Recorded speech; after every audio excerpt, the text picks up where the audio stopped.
time in, they spent the money potentially to be elected, they have an equal vote, and they're not subject to recall. I think it's a caste system, I think it's wrong. I agree they can be recalled. I think they should be recalled too, but if it doesn't work out, they should be able to be recalled too. If council appoints them, they should unappoint. I don't have a problem with that. Cannot recall an appointed position. I don't have a problem with changing it so that we You can. can't, it's against the law. It's Really? against the law, you can't recall an appointed position. The only people who can remove an appointed person is the appointing board of person. Well, how about if we worded that they serve the pleasure of the council, they serve the pleasure of the administrator? They do now, that's what an appointment does. Right, so You can we can remove- fire you can them. remove- No, don't think of it as a removal. Only the town council can remove that person, or only the administrator can remove that person. They can be fired. Well, the town council appointed this board. You're the only people that can remove us from this board. That was my point. We should have If language. you want to do it now, I'm sorry, I must be, maybe I'm missing something. So if there's language in the charter that says that appointed by town council serves at the pleasure of town council can be unappointed by town council. It's not a problem. Okay, so why would, I'm confused then, tell me out. The other thing I throw out there is that now that we have proposed, and I think it was already in here, that the town council has to ratify any contract that the school committee agrees to. That gives a lot of the final spending authority back to the town council and might negate the need that some people see for there to be that balancing of the two members. Because Mr. Smithfield spoke to how we save money on the contract, which is a good thing. So the fact that now the town council has to vote to ratify, I mean, school committee can bring you anything tomorrow, right? They may bring you something you don't like, right? And then you have to vote to ratify, or it doesn't go anywhere. So that does that erase the need for the two? I guess is what I'm asking. Does that somehow change that dynamic? Is that I'm just throwing that out there.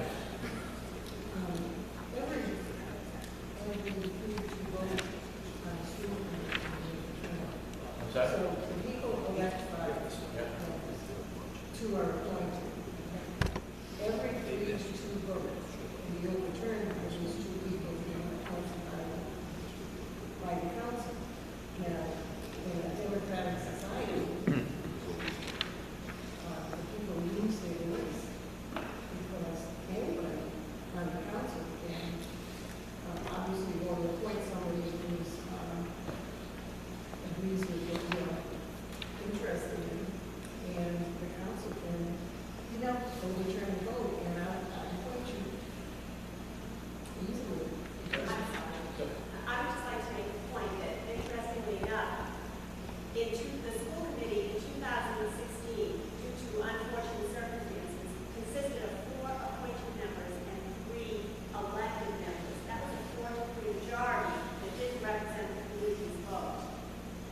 So that's just something to think about. That's a good point. What is that? Besides people, scenario. they resigned. We had a couple leave. And I think you have to ask yourselves too, who do those appointed members serve? Do they serve the electorate or do they serve the council? And then one They're supposed to serve, Honestly. honestly, they're supposed to serve opposition on the school committee. And the other one's supposed to serve the administrator's position on the school committee. Right? I think, well,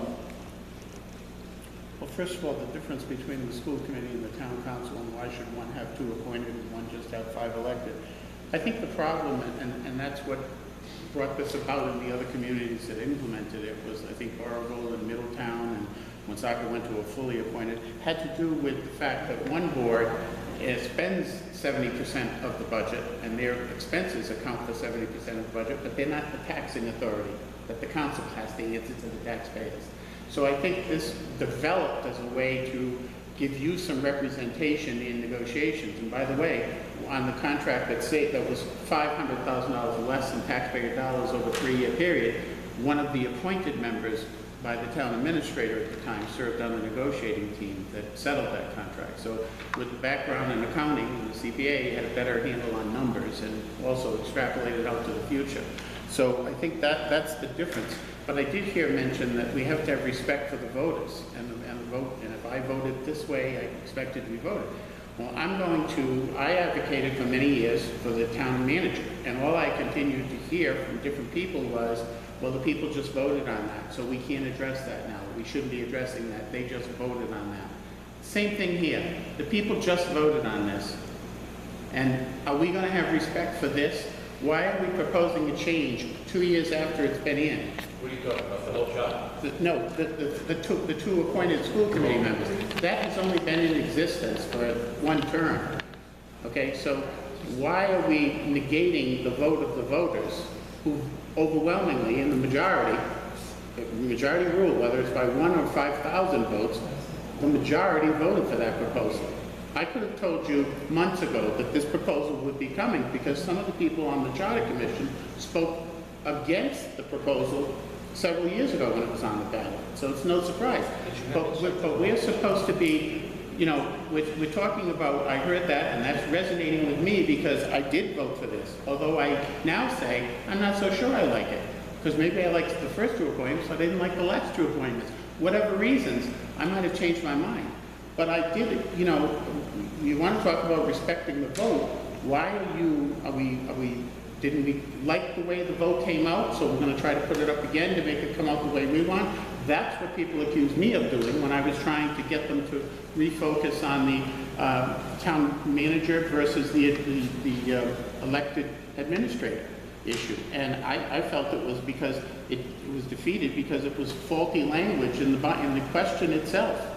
It had nothing to do with the merits of the program. It had to do with the qualifications that were on the first one. I didn't even want to vote for by the time it got for the ballot for the town manager question because it had been watered down by the town council. So, you know, I'll just say this has been in effect for just a few years. The majority in town voted for that charter proposal to go in, and now we're, I guess, not showing respect for the voters, for the wishes of the voters. So, Victor. I would ask, what does the respect? 2 years, 4 years, 6 years, 10 years? I think to Gene's point, people got a taste of something they didn't like in 2016, and they don't want it to happen. I'm sorry, what? People got a taste of what happened in 2016, where we had more appointed members than elected members, and they don't want that to happen. So whether it's 2 years, 4 years, or 6 years, at some point, it doesn't really matter. I'm reflecting back on 20-something years of being involved in the town government. I can always recall somewhat contentiousness between the school committee and council. It was worse than contentiousness. It was adversarial. It was counterproductive. When the appointments came, I have to tell you, these past two school committees, they're a pleasure to work with. It's totally different. Now, maybe that was the pivotal point. I don't know whether we appoint, whether the administrator or the town council gets to appoint one. But it's been working pretty well. Am I missing, do you agree that the school committee's been working well? This one. Yeah, it's changed. And you know, what's the old expression, you're gonna break a couple eggs to make an omelet.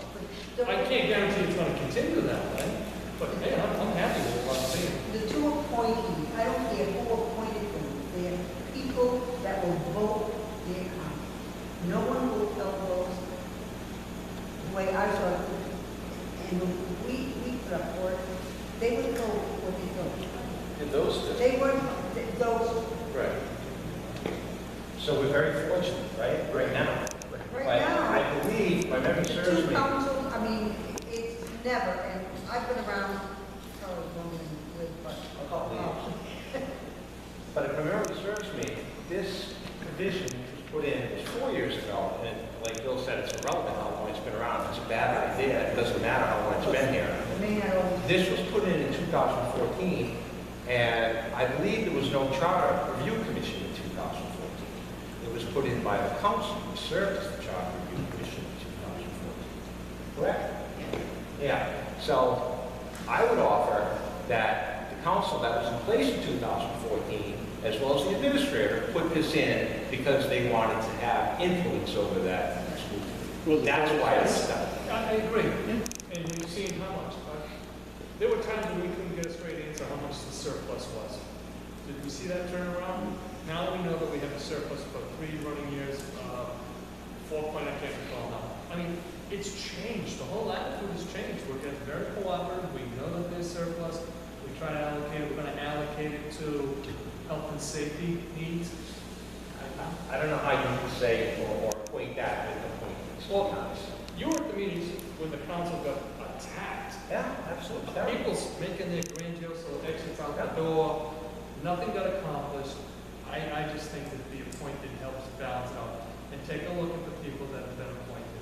I think they've all served on it, so I heard some. You guys are getting stuck in the weeds, but we're focusing on who the people are appointed with. We went through this and we take people out of it. But so, And you need to look at, if you had that big of a problem with the school department, that it was, if they were butting heads that big, the solution comes in an election. None of those people are presently sitting on the school committee when that law was going. And you're the only one left on the council that's sitting there. So things have changed. And so, yeah, there's a little bit of dynamic because the people that we've elected have changed. This is the point. You need to, there are checks and balances in place that will respect those two elected boards, and they need to remain elected boards. That's our position. No appointed people, they're completely elected boards that the people chose. It's not someone that, well, we're going to appoint that person, okay? No one knows what position they have in regards to any of the stuff that went on during the election cycle. You appoint someone to the board, and again, I'm not trying to pinpoint who we appoint, or just going to make an appointment, and you don't know what the position is on education, curriculum, budgets. You don't know any of that stuff because they didn't have to put it out there to get appointed to the board. So you have no idea what's going to be. don't say that, because I had that, yeah. You can't say that to me. I had that, yeah. Please. People that pick the board don't know that. That's my point. The electorates don't know that. They need to know who's going to sit on that Like you elected said, board. we did that.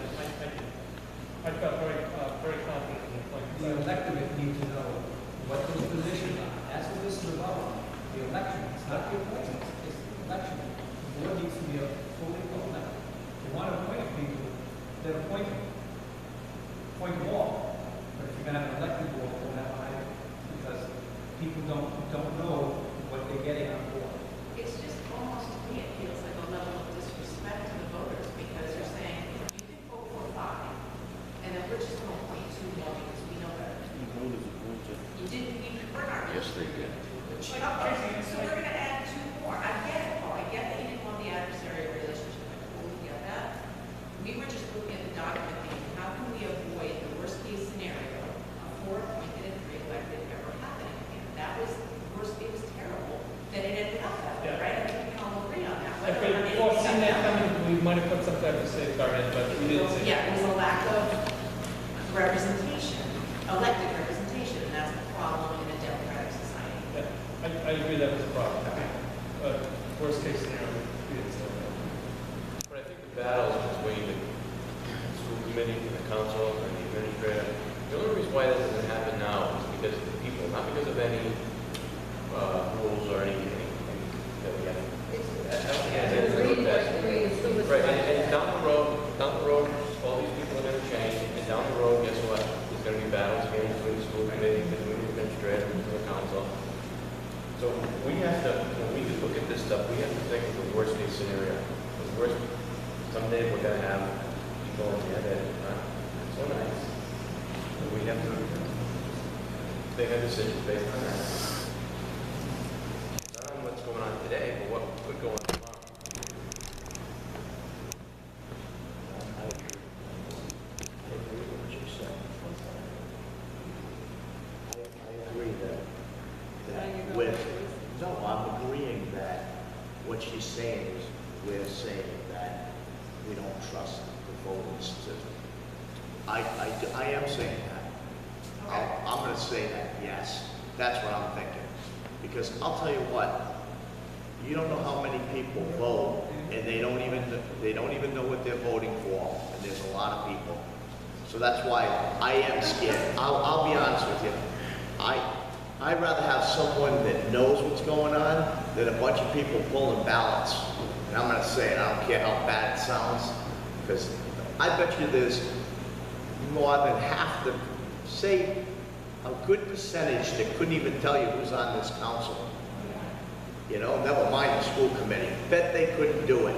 So why would I not pick a superstar that I thought could get along with people, which we did? We picked good people that we thought would get along, and we did. We just have to get good counselors and good people that will pick good people so we could all get along. Because Paul's right. It's no battles. It's not battles like it used to be. The news was there. There was, you know, it was like a shootout. It was embarrassing. So, I mean, I gotta tell you, if you want me to say it, I'll say it. Yeah, I don't trust them.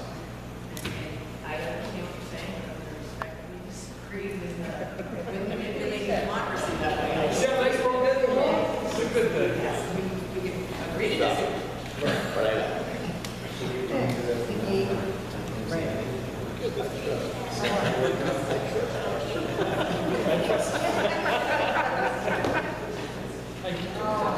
so you can throw it.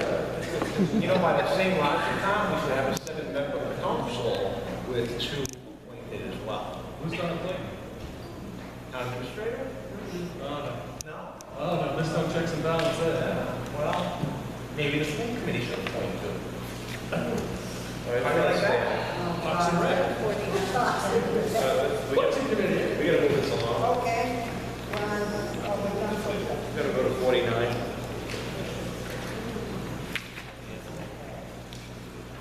Anybody have anything to say about 49?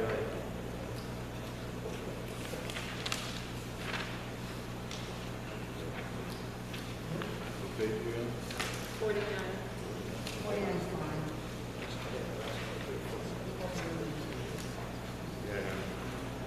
The only thing I would say about 49 is that I think that everybody needs to be aware and pay attention to this when negotiating contracts, so that we can help both town and school and not always be duplicating or having turf wars over whose field it is or whose parking lot.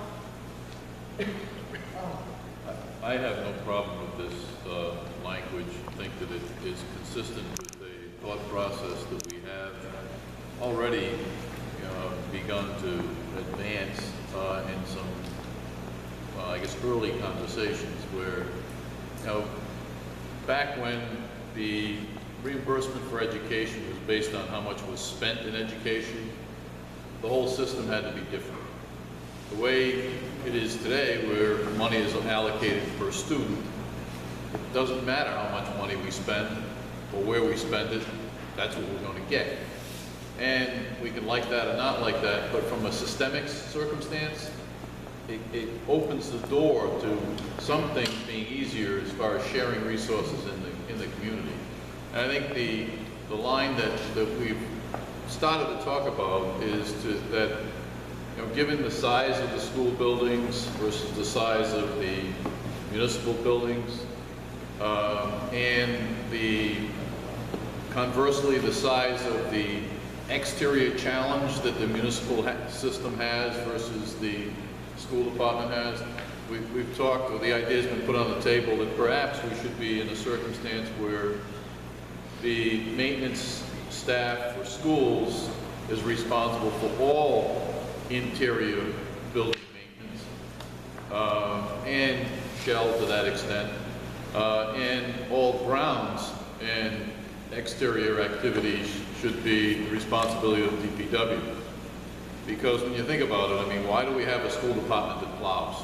I mean, the town has far more equipment resources and all the training and focus to be able to make that happen, instead of leaving it to the schools.